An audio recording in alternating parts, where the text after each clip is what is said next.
Au commencement, Dieu créa les cieux et la terre. La terre était informe et vide. Il y avait des ténèbres à la surface de l'abîme, et l'Esprit de Dieu se mouvait au-dessus des eaux. Dieu dit que la lumière soit, et la lumière fut. Dieu vit que la lumière était bonne, et Dieu sépara la lumière d'avec les ténèbres. Dieu appela la lumière jour, et il appela les ténèbres nuit. Ainsi, il y eut un soir, et il y eut un matin, ce fut le premier jour. Alors dans ce passage, nous avons tout un symbole. Dieu dit que la lumière soit, et la lumière fut. Ainsi, il y eut un soir et il y eut un matin, ce fut le premier jour.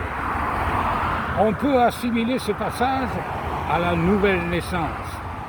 Quand une personne vient à Jésus-Christ et qu'il entre dans son cœur, Dieu dit que la lumière soit. Et il y a à l'intérieur de la personne une lumière qui jaillit, une sagesse qui jaillit, la sagesse de Dieu, d'Élohim. Jésus-Christ devient le Seigneur et le Maître de cette personne qui va éclairer toute sa vie. Jésus a dit « Je suis la lumière du monde. Celui qui me suit ne marchera pas dans les ténèbres, mais il aura en lui la lumière de la vie. » Avez-vous cette lumière dans votre cœur?